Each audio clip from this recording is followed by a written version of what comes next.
Month भी पता चल रहा है तो प्लीज़ कमेंट में ज़रूर लिखें। बाकी तो प्रीवियस ईयर क्वेश्चन पेपर तो आपको सभी रिकमेंड करते होंगे कि प्रीवियस ईयर क्वेश्चन पेपर करना है, कुछ करो या ना करो। और कई लोगों ने तो सिलेबस पढ़ना ही स्टार्ट नहीं किया होगा, और है ना, और एग्जाम्स के टाइम से बहुत ज़्यादा लोड हो जाता है। तो उस लोड को कम कौन करता है? Previous year question paper. अगर आपने कुछ भी नहीं पढ़ा और प्रीवियस ईयर क्वेश्चन के आंसर्स ढूंढने लगोगे तो काफ़ी जो सिलेबस है वो थोड़ा लोड कम फील होगा। तो इसलिए प्रीवियस ईयर क्वेश्चन पेपर सबसे सही है। तो हालांकि थोड़ा पुराना प्रीवियस ईयर क्वेश्चन पेपर है, मुझसे स्टार्ट करते हैं। अगर पे जिस तरह से वीडियो पे आप जैसे रिएक्ट करेंगे उससे मुझे पता चलेगा कि हाँ, ये वीडियो आपके लिए कितना हेल्पफुल था या नहीं था।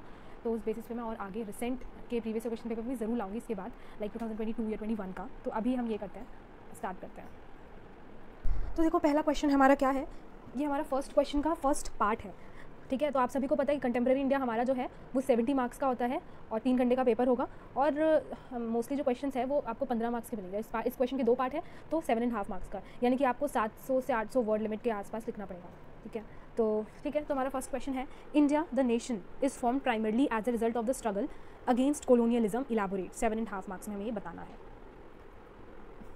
ठीक है। तो देखो यहाँ पे अगर कोलोनियलिज्म के अगेंस्ट हमें बताना है कि इंडिया एक नेशन, इंडिया जो द नेशन है वो कैसे फॉर्म हुआ है? कोलोनियलिज्म के अगेंस्ट स्ट्रगल करके। कोलोनियलिज्म क्या था भाई? जो ब्रिटिशर्स हमारे इंडिया को कोलोनाइज़ करने की कोशिश कर रहे थे, तो उसके अगेंस्ट हमने लड़ाई की थी, है ना, इंडियन इंडिपेंडेंस के लिए। तो स्ट्रगल की वजह से इंडिया एक नेशन बन पाया है, ठीक है, हाँ, इंडिपेंडेंट कंट्री बन पाया है। तो हमें इसको एलैबोरेट करना है, यानी कि बेसिकली क्या करना है हमें कि हमें जो हमने कैसे कैसे स्ट्रगल किया था कोलोनिज्म के अगेंस्ट, वो सब कुछ मेंशन करना है, ठीक है। तो देखो, ये स्टार्टिंग के मैं कुछ आंसर्स ऐसे लिख रही हूँ जैसे बिल्कुल एग्जाम्स में लिखते हैं, यानी पहले आपको इंट्रोडक्शन लिखना है, फिर बॉडी लिखना है, फिर एंड में कंक्लूजन लिखना है, ठीक है। तो ये इंट्रोडक्शन छोटा सा, आपकी मर्जी, आप कैसे भी लिख सकते हैं, बट कोशिश कीजिए कि ये तीनों पॉइंट्स आप ऐड करें, हेडिंग्स ऐड करें, इंट्रोडक्शन, बॉडी एंड कंक्लूजन, ठीक है। देखो, the Indian freedom struggle has great importance in the history of India. The people of India fought a lot to get the country freedom from the slavery of British. ये तो हम जो मैंने आपको बताया ना अभी इस क्वेश्चन को समझाते हुए, वही चीज़ आप इंट्रोडक्शन में लिख सकते हैं, ठीक है। ओके, अब बॉडी में हमारी मेन चीज़ आती है कि इनिशियली ब्रिटिश मतलब इनिशियली ब्रिटिशर्स जो है वो इंडिया में क्या करने आए थे? इंडिया में वो एज ए ट्रेडर आए थे, ट्रेड करने आए थे। लेकिन फिर धीरे धीरे उनकी जो ट्रेडिंग कंपनी है वो रूलिंग फोर्स में तब्दील होने लगी, ठीक है। मतलब उनको आइडिया आया होगा कि यहाँ पे ट्रेड करने के तो बहुत सारे चीज़ें हैं, रिच इन रिसोर्सेज हैं इंडिया, तो चलो हम यहाँ पर अपना कब्जा करने की कोशिश करते हैं, हमें प्रॉफिट होगा। तो फिर वो धीरे धीरे रूलिंग फोर्स में कन्वर्ट होने लगी इनिशियली। लेकिन ब्रिटिशर्स जो है वो ट्रेडर्स के तरीके से आए थे। तो ब्रिटिश जब रूल करने लगी इंडिया में तो बहुत सारे डैमेजिंग इफेक्ट हो रहे थे, ना सिर्फ पॉलिटिकल बल्कि सोशल, इकोनॉमिक और कल्चरल लाइफ में भी इंडियंस के हम डैमेजिंग इफेक्ट छोड़ रही थी ब्रिटिशर्स की गवर्नमेंट, ठीक है। जिसकी वजह से आम जनता को, कॉमन मासेस को मजबूरन जो है रिवॉल्ट्स वगैरह करने पड़े ब्रिटिश रूल के अगेंस्ट, ठीक है। तो अब हमारा पहला हुआ था रिवॉल्ट 1857 हुआ था, जो कि इंडियन इंडिपेंडेंस का फर्स्ट वर्ल्ड वॉर है, ठीक है। और इसके पीछे बहुत सारे रीज़न थे, लेकिन जो मेन रीज़न था वो ग्रीस्ड कार्ट्रिज का था। अब ग्रीस्ड कार्ट्रिज में क्या था? देखो, उस कार्ट्रिज के अंदर क्या होता है? एक बुलेट होता है। उस कार्ट्रिज के अंदर बेसिकली बुलेट होता है और एक्सप्लोसिव पाउडर होता है, या एक्सप्लोसिव पाउडर बोलेंगे। तो बेसिकली क्या करना होता था, ग्रीस कार्ट्रिज में जो ब्रिटिशर्स ने, उन्होंने एक न्यू कार्ट्रिज इंट्रोड्यूस किया था, जिसमें जो किससे बना हुआ था? पिग और काउ की फैट से बना हुआ था। और जो हमारे इंडियन सोल्जर्स होते थे, including our Hindus, including our Muslims, ठीक है, तो उन्हें सोल्जर्स को जो है वो गन्स इस्तेमाल करने से पहले च्यू करना पड़ता था, चबाना पड़ता था। और मुस्लिम्स के लिए पिग जो है वो फॉरबिडन होता है, अनअलाउएबल होता है, और काउ जो है हिंदूज़ के लिए सेक्रेड होता है ना, हम उनको माता मानते हैं, अपनी गाँव माता, गाय। तो फिर ये दोनों ही रिलीजियस बिलीफ को हर्ट करता था। इस वजह से उन्होंने रिवॉल्ट 1857 छेड़ा। हालांकि ये रिवॉल्ट से उतना असर नहीं हुआ था, ब्रिटिश कॉलोनियलिज्म पर असर नहीं पड़ा था, लेकिन काफ़ी फ्यूचर जनरेशन जो है इंस्पायर्ड हुई थी, कि हमें मोटिवेट हुई थी, नेशनलिज्म की भावना उनके अंदर उत्पन्न हुई थी कि हमें अपने इंडिपेंडेंस के लिए लड़ना चाहिए। इसलिए बहुत सारे प्रोमिनेंट जो लोग हैं वो साथ में आए और उन्होंने डिसाइड किया कि हमें एक प्लेटफॉर्म बनाना चाहिए जहाँ पे हम अपने सेल्फ राइट और सेल्फ गवर्नेंस की डिमांड कर सकें। तो तभी से इंडियन नेशनल कांग्रेस पार्टी का फॉर्मेशन हुआ था 1885 में। INC शॉर्ट फॉर्म में अभी के लिए मैं लिख रही हूँ। तो बेसिकली जो कांग्रेस है वो ब्रिटिशर्स के साथ जो प्रॉब्लम है उसको पीसफुली सुलझाना चाहती थी, बिना किसी वायलेशन के। तो वो अपने जो भी डिमांड्स है वो उनके सामने प्रस्तुत करती थी, और है ना, ताकि वो उन्हें सुलझाए। लेकिन ऐसा कुछ होता नहीं था, ब्रिटिशर्स जो है उनके डिमांड्स को हमेशा ही इग्नोर कर देते थे। बहुत सारे इंडिविजुअल्स ऐसे थे जो कि कांग्रेस के पॉलिटिकल का जो उनका स्टाइल था वो उससे बिल्कुल भी खुश नहीं थे, वो उसके अगेंस्ट थे। उनका मानना था कि हम पीसफुली, कुछ लोगों का मानना था कि हम पीसफुली ऐसे इंडिपेंडेंस नहीं पा पाएंगे जब तक हम लड़ाई नहीं करेंगे, जब तक हम हिंसा नहीं फैलाएंगे, तब तक हमें इंडिपेंडेंस नहीं मिलेगी। उनमें से कुछ लोग थे बाल गंगाधर तिलक, लाला लाजपत राय, तो वो ये सारे इस तरह के और भी लोग थे, मतलब ये कुछ फेमस नेम्स हैं, तो जो रेडिकल मेथड्स की तरफ जाने लगे। ठीक है, अब ब्रिटिशर्स ने डिवाइन एंड रूल पॉलिसी भी यूज़ किया था बंगाल को पार्टीशन करने के लिए। ठीक है, बंगाल को पार्टीशनिंग करने के लिए, क्योंकि लॉर्ड कर्जन ने ऑर्डर किया था। इसकी वजह से एक लार्ज स्केल पे प्रोटेस्ट हुआ था कि भाई ऐसे कैसे तुम बंगाल का पार्टीशन कर सकते हो। ठीक है, लोग जो है वो ब्रिटिशर्स के प्रोडक्ट को बॉयकॉट कर रहे थे और स्वदेशी मूवमेंट्स भी हो रहे थे बहुत सारे। लेकिन इन सब मूवमेंट के अलावा और भी एक और चीज़ नया आया, वो ऑल इंडिया मुस्लिम लीग। ठीक है, ऑल इंडिया मुस्लिम लीग भी बढ़ने लगा। ये क्या है, बेसिकली यहाँ पे भी लोग जो है, जो मुस्लिम्स है, वो अपने रिजर्व सीट्स की डिमांड कर रहे थे कि भाई हमारा भी पॉलिटिकल जो हमारा स्पेस है उसमें हमें भी एक रिजर्व सीट्स मिलना चाहिए। ठीक है, तो उसके लिए भी लड़ रहे थे मुस्लिम्स लोग अलग। तो महात्मा गांधी के अराइवल के बाद बहुत सारे मूवमेंट्स उन्होंने हेल्ड किए। ठीक है, ब्रिटिश रूल के अगेंस्ट उनको प्रोटेस्ट करने के लिए, वो भी नॉन वायलेंटली उन्होंने किया। और नेक्स्ट 3 साल में उन्होंने बहुत सारे नॉन वायलेंट प्रोटेस्ट लेड किए थे, लाइक सत्याग्रह, फास्टिंग और भी बहुत सारे जो हम आगे पढ़ेंगे, जो कि आप सब जानते हैं। अगर आपको डिटेल में पढ़ना है ना, अगर आपको कुछ नहीं पढ़ना, मैं ये बता रही हूँ कि नेशनलिज्म का बेसिकली आप 10th में अपने जो भी पढ़ा था वो यूट्यूब पे आपको मिल जाएगा। आप यूट्यूब पे कहीं पे भी सर्च करोगे 10th का नेशनलिज्म इन इंडिया वाला, वो आप समराइज कर लो, उसके नोट्स या फिर नोट्स ना भी बनाओ, क्योंकि आपको पता होगा कि नॉन कॉपरेशन मूवमेंट में क्या हुआ था, सिविल डिसोबीडियंस में क्या हुआ था। बस बट इसकी तरह और भी नाम्स जो है, इसकी तरह और भी जो मूवमेंट्स है छोटे छोटे या जो भी बड़े बड़े, वो सब आप जो मेन है ना मेजर मूवमेंट्स, वो आप याद कर लो सीरियल वाइज, फिर उसको आंसर में लिख देना, क्योंकि नेशनलिज्म पे क्वेश्चन देख लो आता ही आता है। तो ठीक है, नेशनल सेलेक्ट करना स्किप करने वाले में, क्योंकि नेशनलिज्म का टॉपिक एक बार तो पक्का ही आता है। एक क्वेश्चन तो कंपलसरी है और कुछ हार्ड नहीं होता। किसी भी तरह का क्वेश्चन आए, अगर ना भी आए ना, तो जो मूवमेंट्स है, जैसे जो भी स्ट्रगल किया है इंडिया ने इंडिपेंडेंस पाने के लिए, वो लाइन वाइज बस मूवमेंट जो भी है, लाइन वाइज जो भी सीरीज़ हुआ था, मेजर ऐसा डिटेल में जाने की जरूरत है, मेजर मूवमेंट्स जो है आपको लिख लेना, इसलिए मैं आप ठीक है। तो चलो आगे बढ़ते हैं। तो उसमें मैंने बस समराइज़ ही किया है। अगर आपको अच्छे से समझना है तो आप जाके वीडियोज़ भी देख सकते हैं, बट ये समराइज़ किया मैंने कि आपको आइडिया मिल जाएगा कि हाँ इसमें आपको क्या लिखना था। ठीक है, फिर हमारा जालियांवाला बाग इंसिडेंट भी हुआ था। ठीक है, इंसिडेंट हुआ था, उस पर बहुत ज़्यादा क्रिटिसिज्म हुआ था और बहुत ज़्यादा लोगों ने प्रोटेस्ट किया था, क्योंकि बहुत ही अनह्यूमन एक्ट किया था ब्रिटिशर्स ने कि इतने भीड़ में गोली चला दी थी, कई लोगों की जान गई थी ऑन द स्पॉट। ठीक है, तो फिर ये मतलब बहुत ही अनह्यूमन एक्ट था, तो लोगों के अंदर बहुत ही गुस्सा था। इस वजह से गांधी जी ने नॉन कॉपरेशन मूवमेंट लीड किया था, जहाँ पे जो इंडियंस है वो टैक्सेस पे करने से मना कर दिया था उन्होंने, और अपने प्रोफेशन को, जो भी वो काम कर रहे थे ब्रिटिश गवर्नमेंट के अंदर, चाहे वो टीचर हो, डॉक्टर हो, लॉयर हो, कोई भी हो, अपने प्रोफेशन को गिव अप कर रहे थे और ओवरऑल ब्रिटिशर्स से कॉपरेट करने के लिए एग्री नहीं कर रहे थे। नॉन कॉपरेशन मूवमेंट यानी कॉपरेट ना करना, नॉट कॉपरेटिंग द ब्रिटिशर्स। फिर हमारा सिविल डिसओबीडियंस मूवमेंट भी हुआ था। सिविल डिसओबीडियंस मूवमेंट जो है वो against the British monopoly on salt law जो उन्होंने बनाया था ब्रिटिशर्स ने, उसके अगेंस्ट किया था। फिर दांडी मार्च भी हुआ था, जिसमें उन्होंने सॉल्ट लॉ को ब्रेक किया था गांधी जी के लीडरशिप के अंदर। ये दांडी मार्च हुआ था। और भगत सिंह को तो आप सब जानते होंगे, वो उन्होंने अपनी कंट्री के लिए वो हैंग्ड हो गए थे, फांसी की सज़ा उन्हें मिल गई थी just at the age of 23। ठीक है, और लाला लाजपत राय की भी डेथ हो गई थी। तो ऐसे बहुत सारे बड़े बड़े वीर सेनाओं की जो हमारे जिन्होंने हमारे देश की रक्षा की, उन्होंने अपनी कुर्बानी दी थी।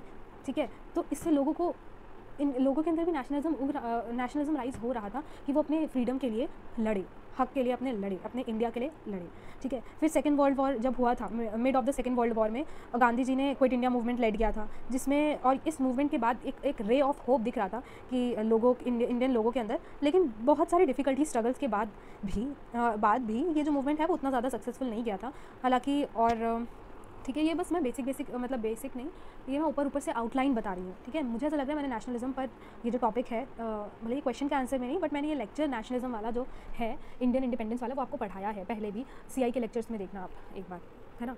और बहुत सारे लाइक जब फाइनली जब ब्रिटिशर्स मान गए थे कि हाँ वो तैयार है इंडिया छोड़ के जाने के लिए, तो फिर हमारा बंटवारे की बात हुई थी कि हमें, क्योंकि मुस्लिम्स को अपने सीट्स मिल गए थे, रिजर्व सीट्स मिल गए थे, तो वो चाहते थे कि मुस्लिम्स के लिए अलग कंट्री बने, इंडिया के लिए अलग कंट्री बने। लेकिन जो हमारे प्रोमिनेंट लीडर्स जो थे, जैसे महात्मा गांधी जैसे और जवाहरलाल नेहरू जैसे, वो पार्टीशन ऑफ इंडिया के अगेंस्ट थे।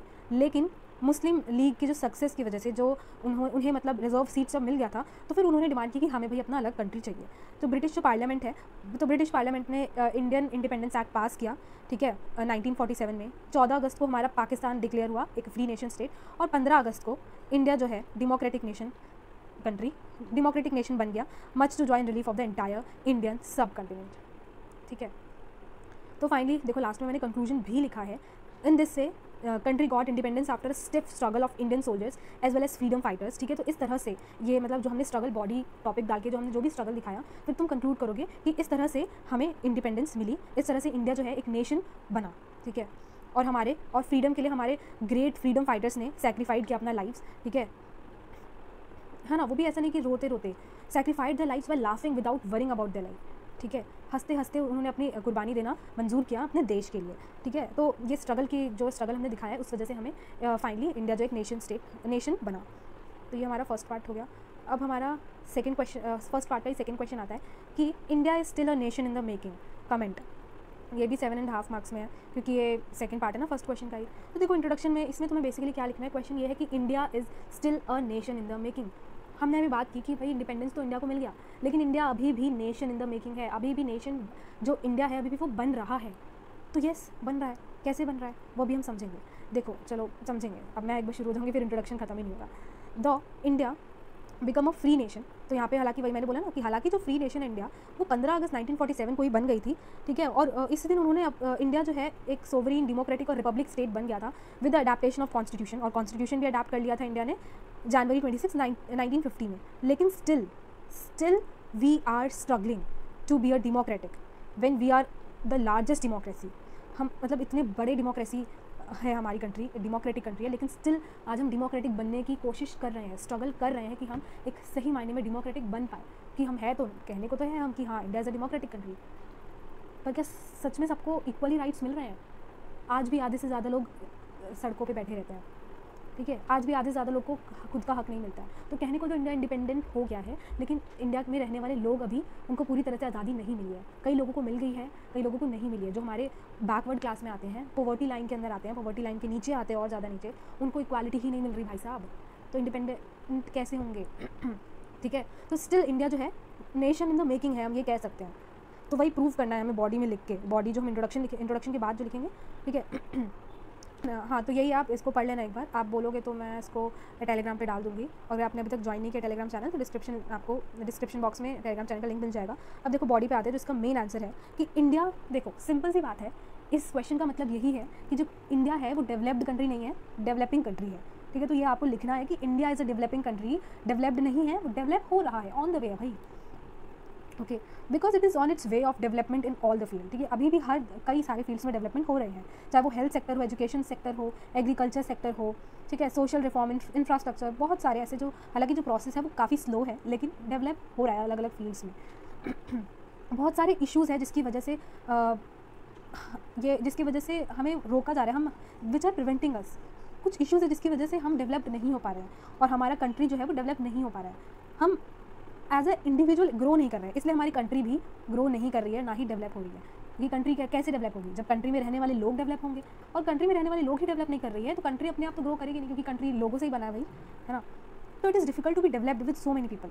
सबसे पहला रीज़न जो है वो पॉपुलेशन ही है, ठीक है।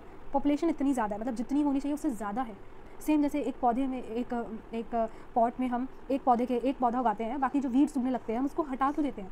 क्योंकि वीड्स उगने की वजह से जो मेन पौधा है उसका, क्योंकि वो जो सॉइल, हम जिस पॉट में जो सॉइल है वो एक पौधा के लिए है, हम उसमें एक से ज़्यादा पौधा उगा देंगे तो सारे के अच्छे से डेवलप हो पाएंगे? नहीं हो पाएंगे। रिसोर्सेज जो है वो सबको इक्वली नहीं मिल पाएगा, तो इस वजह से डेवलपमेंट नहीं होगी। तो वही बात है कि सबसे बड़ा रीज़न जो है इंडिया डेवलप नहीं होने के पीछे वो है पॉपुलेशन, क्योंकि इतने सारे लोग हैं और गवर्नमेंट इसमें कुछ नहीं कर सकती। गवर्नमेंट थोड़ी रोक सकती है कि भाई लोगों को कि बच्चे पैदा ना करने से वो रोक नहीं सकती। ये हमारी रिस्पॉन्सिबिलिटी है, हर एक इंडिविजुअल की रिस्पॉन्सिबिलिटी है जो इंडिया में रह रहे हैं। उनको समझना चाहिए कि पॉपुलेशन बढ़ने की वजह से इंडिया भी बढ़ नहीं रहा है। पॉपुलेशन बढ़ रहा है लेकिन इंडिया नहीं बढ़ पा रहा है, ठीक है। तो हर इंडिविजुअल को रिस्पॉन्सिबल होना चाहिए और फैमिली प्लानिंग भी करना चाहिए कि 2 बच्चे का इनफ है या 3, है ना, उससे ज़्यादा नहीं। अब देखो most of the government departments are affected by corruption, ये भी मेन रीज़न है। तो पहला रीज़न तो हमारा पॉपुलेशन हो गया। पॉपुलेशन के बारे में आपकी जो भी राय है उसको लिख देना, ठीक है। नेगेटिव वे में लिखना होगा क्योंकि आपको बताना है कि पॉपुलेशन की वजह से क्यों इंडिया डेवलप नहीं हो पा रही। तो आपकी जो भी राय है, मैंने बस लिमिटेड वे में लिखना है, ऐसा नहीं आपको यही लिखना है। जो भी आपकी राय है जितना आप एक्सपैंड कर सकते हो आप करके लिखो।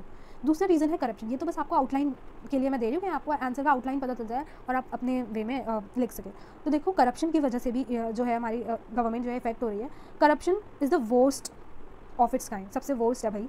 मतलब गवर्नमेंट तो बन रही है, ठीक है, गवर्नमेंट बनती है जनता की हेल्प करने के लिए, लेकिन करप्शन इतना है, मतलब करप्शन इतना यानी कि जो गवर्नमेंट के अंदर जो हमारा सिस्टम है, गवर्नमेंट सिस्टम है, वो इतना करप्ट हो रहा है कि जनता के हित में जो पैसा देने वाला था वो खुद वो खाने लगते हैं। तो इस वजह से ऑब्वियसली ग्रोथ नहीं होती है, डेवलपमेंट नहीं हो पाती है, हम पिछड़ जाते हैं। तो सरकार भी अच्छी होनी चाहिए। तो corruption is the biggest reason. और सिर्फ गवर्नमेंट की बात नहीं कर रही हूँ मैं, करप्शन कहीं भी हो सकता है ना। हाँ अब अमीर लोग अमीर हो जाते हैं, गरीब लोग गरीब ही रह जाते हैं। तो इसका रीज़न जो है एक करप्शन भी है। पॉवर्टी का एक सबसे बिगेस्ट रीज़न जो है वो करप्शन है। और पॉवर्टी एक अनदर रीज़न है जिसकी वजह से हमारी लाइफ इंप्रूव नहीं होगी। अब पॉवर्टी की वजह से उनका लाइफस्टाइल इंप्रूव नहीं होगा, और अगर पॉवर्टी होगा उनका लाइफस्टाइल नहीं इंप्रूव होगा, लोग डेवलप नहीं होंगे, तो भाई इंडिया कैसे ग्रो करेगा। सो ये जो पॉलिटिशियंस, जो करप्ट पॉलिटिशियंस हैं, वो भी एजुकेशन सिस्टम को वो डैमेज कर रहे हैं हमारी कंट्री के। तो ये भी फ़र्क पड़ता है, इसका भी, ये भी एक मेन रीज़न था। अब हमारा इनइक्वालिटी आ जाओ भाई। इनकम इनइक्वालिटी भी एक नेगेटिवली इम्पैक्टेड पुअर सिटीज़न है। Access to education and health care, people जो अनऑर्गेनाइज्ड सेक्टर्स में काम करते हैं वो सबसे ज़्यादा ही सफ़र कर रहे हैं, वोस्ट सफ़रर और ऑफ इकोनॉमिक इनइक्वालिटी। ठीक है, एक तो वो हमेशा काम करते हैं अपने डेली वेजेस के लिए, कि मतलब वो डेली वेजेस के बेसिस पे उनको वो काम करते हैं। ठीक है, रोज़ का रोज़ पैसे मिलना। ठीक है, अगर वो पूरे दिन और रात भी काम करें तो उन्हें सिर्फ 100 या 200 रुपये मैक्सिमम मिलता है। ठीक है, और कई दिनों तक उन्हें काम भी नहीं मिलता है। मैं कह रही हूँ ना कि कई आधे से ज़्यादा लोग हमारे जो है वो अनऑर्गेनाइज सेक्टर में काम करते हैं, काफ़ी लोग, है ना। तो इससे वो अब कई दिन तक उन्हें जॉब नहीं मिलती है, काम नहीं मिलता है, तो इससे वो सर्वाइव कैसे करेंगे, अपनी फैमिली कैसे चलाएंगे, अपने बच्चों को एजुकेट कैसे करेंगे। तो देखो सबसे बड़ा रीज़न है पॉवर्टी है। पॉवर्टी में तुम जितना बड़ा चला के लिख सकते हो लिखना, लेकिन ऐसा नहीं कि तुमने पूरा 10 पेज पॉवर्टी के ऊपर भर दिया, क्योंकि अलग अलग फैक्टर्स में लिखने होंगे कि किस वजह से डेवलप्ड नहीं है, डेवलपिंग है, डेवलप हो रहा है। या इसमें तुम ये भी लिख सकते हो कि क्या क्या चीज़ें गवर्नमेंट ने स्कीम्स बनाई है, क्या क्या चीज़ गवर्नमेंट कर रही है डेवलप होने के लिए। ठीक है, मैंने इसमें सिर्फ नेगेटिव पॉइंट्स लिखे हैं, तो अब ये भी आप ऐड कर सकते हो, है ना। और अगर देखो बच्चों को एजुकेट नहीं करेंगे पुअर होने की वजह से, अगर बच्चे ही हमारे यंग जनरेशन एजुकेट नहीं होगी, ठीक है, तो इंडिया लिटरेट कंट्री कैसे बनेगी, है ना। एक ही रीज़न है। और भाई इस क्राइम की भी बात कर ले, क्राइम भी एक रीज़न है जिसकी वजह से इंडिया डेवलप नहीं हो रहा है। दिल्ली तो भाई देखो टॉप करती है हर क्राइम में, चाहे मॉलेस्टेशन हो, डाउरी हो, या सेक्स सेलेक्टिव अबॉर्शंस हो, और ऐसे लिस्ट गोज़ ऑन। जैसे कि आजकल तो बहुत ही ज़्यादा हो रहा है, मैं इस पर चर्चा नहीं ही करना चाहूँगी। ठीक है, अभी हमारा जो क्वेश्चन है इसी पे फोकस करते हैं। हमारे जो कंट्री है वो बैड रीजंस के लिए टॉप करता है, पुअर मेंटालिटी की वजह से, लैक ऑफ नॉलेज और अवेयरनेस की वजह से। यहाँ पे मैं उसकी इंडिया की बुराई नहीं कर रही हूँ, नो डाउट कि इंडिया में बहुत सारी पॉजिटिव चीज़ें भी है, नेगेटिव से ज़्यादा पॉजिटिव चीज़ें भी है, और इंडिया मुझे लगता है कि बिल्कुल यूनिक है बाकी सभी कंट्री से। ठीक है, बट ये भी सच है कि इसमें बहुत सारे अभी रीजंस है जिसकी वजह से इंडिया डेवलप नहीं हो पाया। तो मैं बस वो रीजंस बता रही हूँ, ठीक है, तो दिल पे नहीं लेने का। देखो इसमें ये बोला जा रहा है कि वर्ल्ड ग्रो कर रही है, टेक्नोलॉजी ग्रो कर रहा है, लेकिन हम लोग नहीं ग्रो कर रहे हैं, हमारी मेंटालिटी ग्रो नहीं कर रही है। ठीक है, जब तक हर एक इंडिविजुअल की मेंटालिटी ग्रो नहीं करेगी कि हमें खुद को इंप्रूव करना है, तब तक कि जो इंडिविजुअल है वो कंट्री को इंप्रूव नहीं कर पाएगा। तो यानी कि अगर हर एक आदमी खुद पर ध्यान दे, खुद को बेस्ट वे में रिप्रेजेंट करे, तो फिर इंडिया अपने आप या कोई भी कंट्री अपने आप जो है इंप्रूव हो जाएगी। ठीक है, we know that development is a sum total of economical, political, social and religious upliftment. अब देखो हमारे जवाहरलाल नेहरू जी ने एक बात कही थी कि इंडिया तो अमीर है लेकिन इंडियंस गरीब है। तो इसमें लिखा है कि चलो हम जवाहरलाल नेहरू जी की इस बात को गलत साबित करके रहते हैं, ठीक है, और हम डेवलप्ड कंट्री बनाने की कोशिश करते हैं एक जनरेशन टू अनदर जनरेशन में। तो यही है। और अब जैसे कि मैंने बोला कि आप इसमें बहुत सारी चीज़ें ऐड कर सकते हैं, जो मैंने बताया वो सब आप करिए।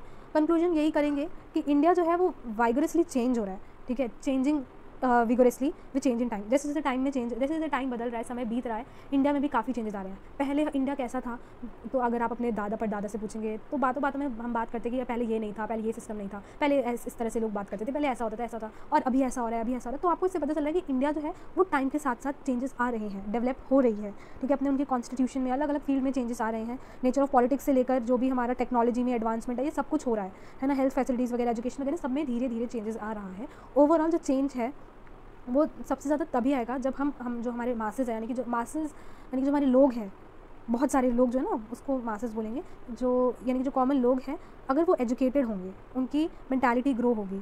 ठीक है, और जो गरीब लोग हैं, पुअर पीपल है, उनको अनसुना ना किया जाए, उनको हेल्प किया जाए, उनको नेग्लेक्ट ना किया जाए, हर एक आदमी के व्यू को देखा जाए, तो इंडिया जो चेंजेस है वो आएंगे। हम इसलिए कह सकते हैं, लास्ट में लिख देना कि India is still a nation in the making.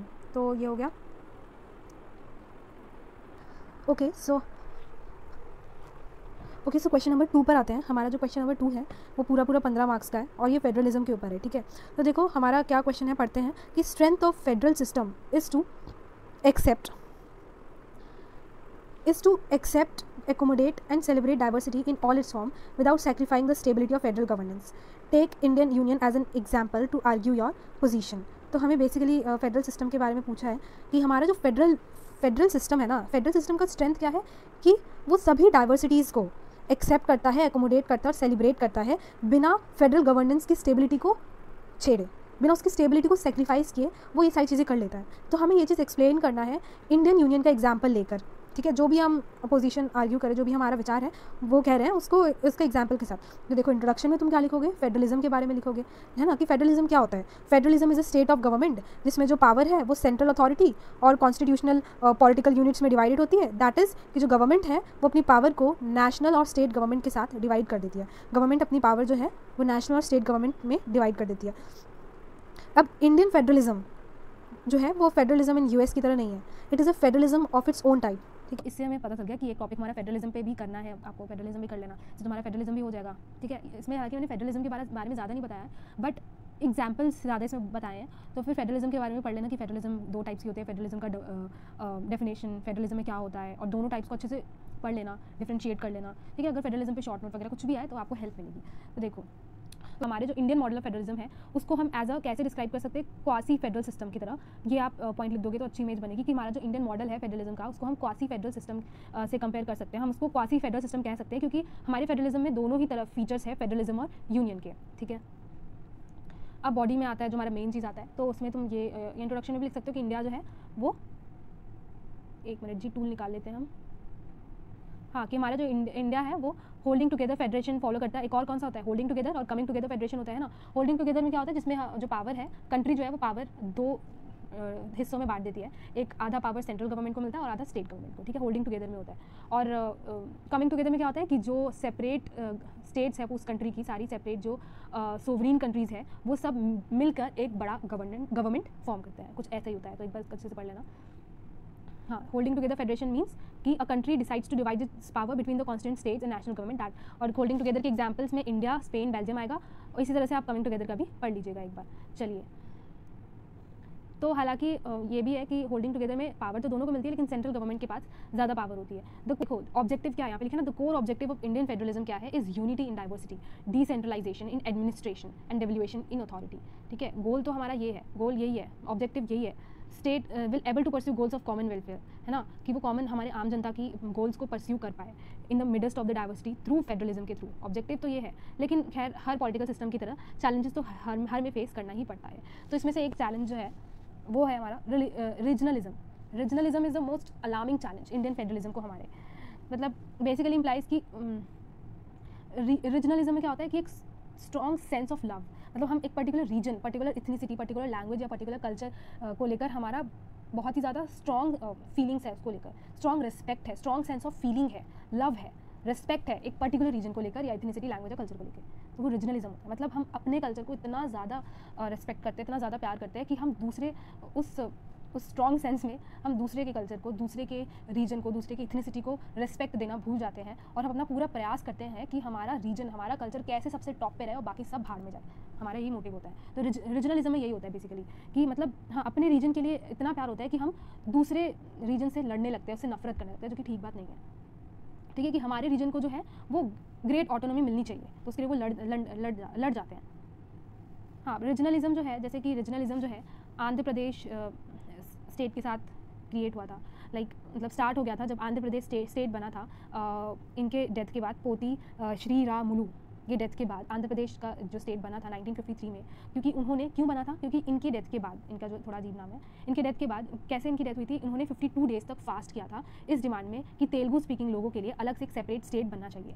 तो उनकी डेथ के बाद फिर आंध्र प्रदेश एक स्टेट बना। तो बेसिकली क्या है कि अपने कल्चर, अपने लैंग्वेज, अपनी इथनिसिटी को बढ़ावा देने के लिए कि हमारी भी, अब ऐसे ही सब लोग अपना डिमांड करने लगे कि अब मतलब हर एक छोटी छोटी चीज़ के लिए हमारा कल्चर ये है, हमारे कल्चर के लिए अगर सब बोलने लगे कि हमारे कल्चर के लिए एक अलग स्टेट बनाओ, हमारे रीजन के लिए अलग स्टेट बनाओ, तो फिर तो हो गया भाई भारत। तो वही बात है। तो रीजनलिज्म यहाँ से स्टार्ट हो गई थी जब आंध्र प्रदेश देश बना था इस डिमांड में कि हमें सेपरेट तेलुगु स्पीकिंग पीपल के लिए सेपरेट स्टेट चाहिए। ऐसे तो इतने हज़ारों लैंग्वेज है, फिर लोग डिमांड करेंगे कि हमें हर एक लैंग्वेज के लिए अलग स्टेट चाहिए भी। सिमिलरली अभी रिसेंटली तो नहीं, अभी 2014 में जैसे कि तेलंगाना भी बना था, है ना, और वो 29 स्टेट हुआ था इंडियन यूनियन का। सिमिलरली 2000 में ऐसे ही 3 मोर स्टेट्स का फॉर्मेशन हुआ था लिंग्विस्टिक लाइंस के बेसिस पर, दैट इज़ छत्तीसगढ़, झारखंड और उत्तराखंड। ठीक है, और 2014 में तो बताया तेलंगाना। तो ये रीजनलिज्म हो गया। ऐसे ही 1-2 कुछ टर्म्स और हम चैलेंजेस की बात कर रहे हैं कि फेडरलिज्म में क्या क्या चैलेंजेस फेस करना पड़ा था, बट स्टिल जो है, लेकिन फेडरलिज्म जो पूरी कोशिश करती है कि हम सारी डाइवर्सिटीज़ को एक्सेप्ट करें। उसका स्ट्रेंथ ये है।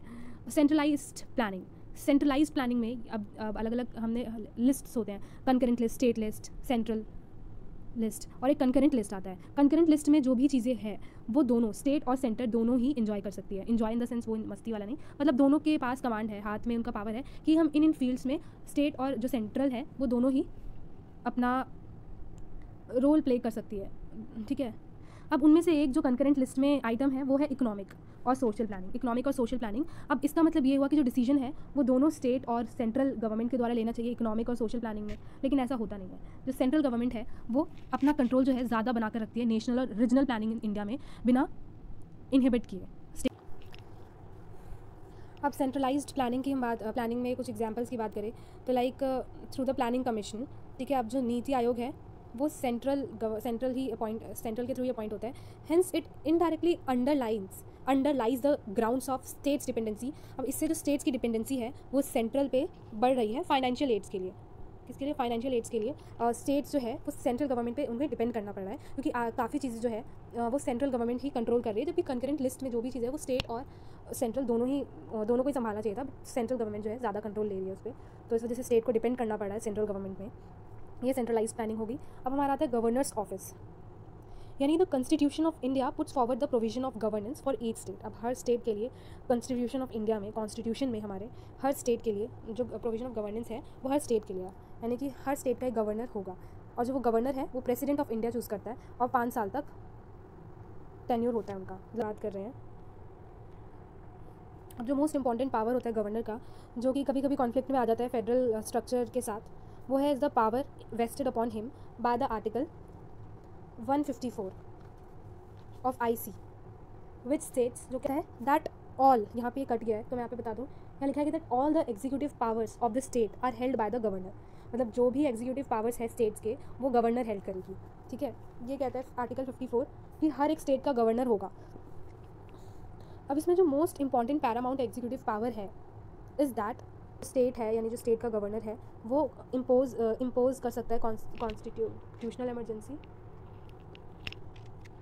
एग्जाम्पल, जनवरी 2016 में जो अरुणाचल प्रदेश है उसमें क्या हुआ था, प्रेसिडेंट रूल इम्पोज हुआ था उसकी टेरिटरी में, स्टेट में, ठीक है। अगर कुछ ऐसी गड़बड़ आ जाए स्टेट गवर्नर के साथ गवर्नमेंट में, तो फिर जो प्रेसिडेंट रूल जो है इम्पोज हो जाएगा स्टेट में, as the Supreme Court overrule the, यहाँ पे जो सुप्रीम कोर्ट है वो गवर्नर्स डिसीजन को ओवर रूल कर गई थी एज अनकॉन्स्टिट्यूशनल, और जो ऑर्डर है वो क्या था, वो soon restored in the state with the revival of Congress government in AP। ये न्यूज़ आपने सुनी होगी, अगर नहीं सुनी तो उसके बारे में और डिटेल में जान सकते हैं।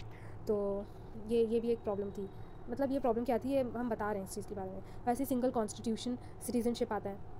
सिंगल कॉन्स्टिट्यूशन सिटीजनशिप क्या कहता है कि सिंगल सिटीजनशिप यानी कि जो सिटीज़न है जो इंडियन टेरिटरी के साथ बॉन्ड हुआ है, यानी जो इंडिया में बॉन्ड हुआ है या माइग्रेट हुआ है कंट्री में, वो इंडिया का सिटीजनशिप होल्ड कर सकता है और सारे राइट्स को एंजॉय कर सकता है जो कि हमारी इंडिया की जो कंट्री है, कॉन्स्टिट्यूशन जो हमारी कॉन्स्टिट्यूशन है वो जो देती है, उन सारे राइट्स को एंजॉय कर सकता है, लेकिन ड्वेल सिटीजनशिप होल्ड नहीं कर सकता, ठीक है। ड्वेल सिटीजनशिप होल्ड नहीं कर सकता। अगर वो इंडिया का देशवासी बन गया है तो वो दूसरे कंट्री का देशवासी नहीं बन सकता, वहाँ एज अ गेस्ट रह सकता है बट एज अ वो नहीं रह सकता।